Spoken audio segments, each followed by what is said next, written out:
And welcome to FTB Weekends. That's the name I think we're going to stick with for a while, even though the sign behind me says FTB Fridays. It is Friday evening, 6:52 p.m., the 29th of April, in case you're keeping track. All those are showing up Saturday morning. I'm Jason C. McLean. Welcome, as always, Dawn McSweeney. Hello. Oh, you like FTB Weekends? I do. I think it's good.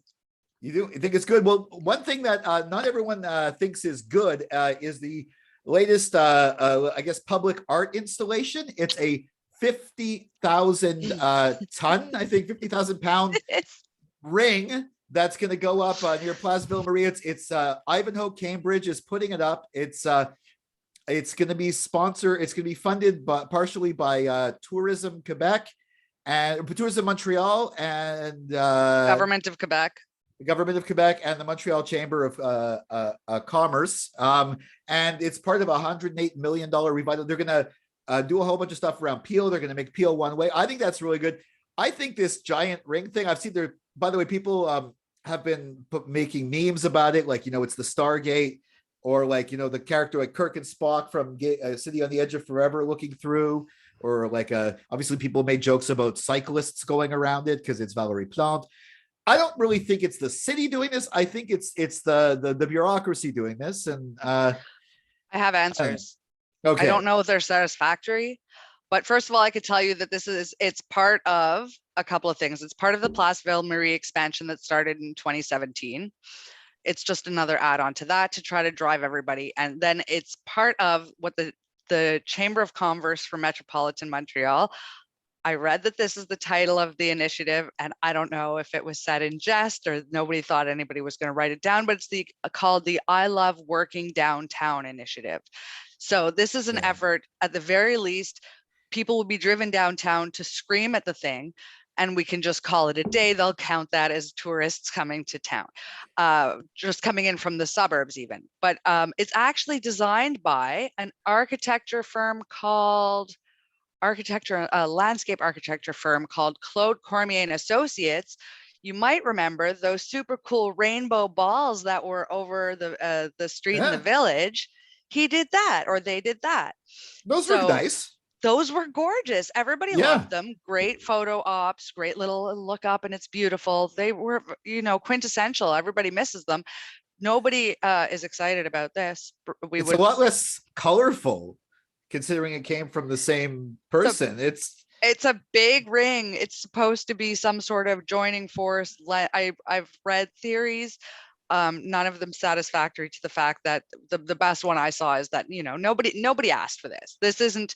Montrealers ask for a lot of things on the regulars, and we're really big fans of art, but they dropped the ball in so many ways, and they didn't make anybody happy so far. So we're gonna see. They're gonna light it up. They're hoping they can get. They're gonna light. Okay, well, I mean, I don't put it this way. I don't despise this as much as I despise Coderre's fake granite tree stumps, because those were there was absolutely no purpose of those, and I think he gave a buddy of his the contract. This seems like sort of maybe misguided public art. That, I mean, the whole idea of revitalizing downtown, making Peel Street one way, making people want to go there. I'm generally a fan of Plante. I'm not a great fan of this, like, get everyone to work downtown or go back to the office kind of thing. I think that remote work is the way of the future, unless you can. And I think you can still have tourism downtown. You can still have bars. You can still have restaurants. You can still have a cultured life. But like office work, that should be, like, if it can be done remotely, it should be done 100%. I think we've broken the mold, and we've broken free of the illusion that we really all had to be in the same place to make things work. And I think you can't put the genie back in the bottle in a lot of ways. And that's one of them. But some businesses are still stuck on that model. And it's a shame, because I think honestly about my theory is because COVID sped this up, but because I think 70% of the people currently working in offices 10 years from now won't be. And I mean, I wonder how much of it is like, landlords, for example, of these giant office buildings wanting the space filled and using their influence. how much is big vending machine? Because when you work in an office, you end up spending a lot of money in those vending machines, like I ridiculous think it's amounts the of money. ripple effect, because as soon as you have an office building, you have all the surrounding ripple effects of the people selling things near there. You have the True. sandwiches, you have the things that you are more likely to pick up on your lunch hour than you are to go make a trip of it for. So the ripples of that crash are understandable, but I don't know if you know, we need apartments. I don't Yeah. understand why, like, if we were in some wonderful, like, utopia thing where we could just sit down and be like, hey, you know what we should do now? Then all you do is revitalize downtown by turning those into apartments. Yeah, that would be a great idea. And also, I mean, there's still tourists. The tourists Yeah, don't come to look at the office workers. they do not. I promise you they do Maybe not. some do, but I don't know if those are the They kind of don't. tourists we want. But speaking about, I guess we're moving along to news that I. Oh, by the way, first of all, check out if you see any of these memes; they're hilarious. I think I've seen someone some memes. Not Gollum. all of them are safe for work, as they say, but all of them have some interesting imagery as to Yeah, what they think that should happen to those who thought of it, or what the thing looks like in general. or But Gollum, my I precious, like my. things that light up. We'll see how that Yeah. pans out. Yeah. Well, one thing, a piece of news that it's from the, I thought this happened 2 years ago or 3 years ago or already happened, but apparently now in Canada, gay men are allowed to actually donate blood. Okay, so this is yes, you are correct. So starting today, this has changed. So let's outline first of all what was happening before, because I wasn't super clear on this, and the UK just did this as well. So everybody is very late. What it was before was it would ask men if they had sex, if they have sex with men, and if you had sex with men, or I guess probably more likely, as we see in HEMA Quebec, that it was something in the, if you've had sex with men in the past 3 months, you could not donate blood. So gay men were just being systemically removed from the subject after the AIDS fears and the misunderstandings about HIV at the crisis at the Yeah. time in the 80s. So now what the Canadian system is going to be is that it's going to ask if in the past 3 months, male or female, if you have had new or multiple sexual partners in the past 3 months. If yes, it will ask you anally or vaginally. If anally, they would ask that you wait 4 months. Now, what this allows, though, is people in monogamous relationships to get the stigma off them, because before this would have affected, married gay men were suddenly considered somehow sullied by their very existence, and their legal and you know and loving relations, and as opposed to now it's more like male or female, anal sex is considered a riskier behavior in a lot of ways. So let's look at that. Now, HEMA Quebec is different, and HEMA Quebec is only asks men and continues to only ask men because it's separate, of course, and distinct. And it will be sex with men in the past 3 months. Then you will be disbarred still from giving blood. You could still be gay and just not getting any and give Yes, blood, but but yeah. if you're married, once again, if you're in a committed relationship, you're still being stigmatized. Yeah, it's I mean, honestly, I don't wonder when, for example, if you have like risky sex, whatever, what ask, do you use a condom? Like, I think something like that might be an interesting question to add. But yeah, I think honestly, we got to get with the times. Like, I think they should screen the blood first of all when someone donates I it. think they always do. So I don't understand why this has ever been a concern, really, because they are screening the blood anyway. They screen it for things like iron, like they screen it on the site right then.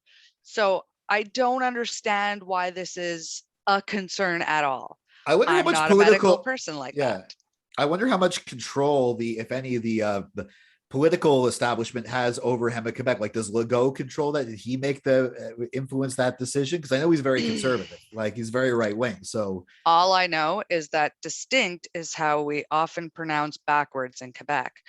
And yeah, so the very fact that they're like, we're going to make our own decisions in our own time, instead of just being like, hey, this sounds logical and sane and so late. Let's yeah. just, but But also, I mean, does blood in Quebec stay in Quebec, or could it go to Ontario and vice versa? Like, it's, I mean, I'm wondering about it. Yeah, I guess I don't know. I'm not a doctor either, but yeah, it seems very backward. I feel like One thing that I bet that if there was a huge emergency, we would trade bloods with stuff, but I don't know how that works at all. yeah, But I bet in an emergency, we'd get everybody's blood if we needed it. yeah. And speaking of going backwards, we're going to go backwards for not last week, but the week before. The week before that, we were following the whole Elon Musk story. Yes, he is now actually buying Twitter. And today I saw an article saying that I really didn't care about this until I heard this, that one of the things that apparently he was sort of spitballing of ways to make money is charging third-party sites to embed tweets from verified accounts. So like, for example, if Forget the Box wants to embed a tweet in the story, we'd have to pay some money. And now obviously the sites don't like that, but what about the people who tweet? Are they going to be happy with Elon Musk making profit, making money off their work? No. I'm confused about that whole thing. First of all, I feel like a lot of what he's doing is still very tenuous. And like you said, it's spitballing and it's still in the like, I think he's saying things into the ether to see the reaction to them for the most part. Maybe, still, yeah, as well. And so if he sees that something isn't popular, he's a good enough businessman to know that then don't do it. Yeah. But I think it's aimed at the big people who are basically just using the news feed. Like if you're a gossip blogger, you could literally take the tweet that somebody just wrote. Oh, now it's your article now linked to here. Now it's your whole story just because of this one thing. And you're basically just, we've all seen some very clickbaity articles that is basically a string of tweets. But you could just screenshot it and put it in that way, and then you're not embedding it. But still, at some point I understand where the logic is coming from, that if the platform and the very existence of the platform as a meeting place is creating the content, that at some point you can't just republish it and put a price tag on it. I can see the logic behind that, but also it's a free platform. It has to remain a free platform. And if I think it's not going to go. Yeah, and I think in general, I mean, like there's like I think also it's going to take a while before he actually takes over, but we have been talking about it, and now it's actually happening. One thing that's also happening is we were now going to be doing this under the banner of FTB Weekends, which I think is a good name. We like that,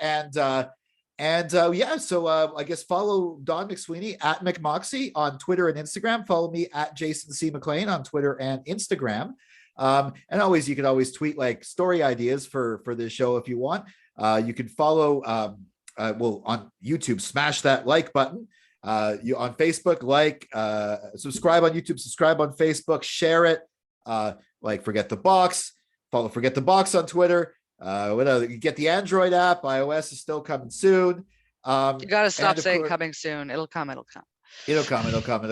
And of course, for daily content, you can always check out forgetthebox.net. We'll catch you next week for another FTB Weekends.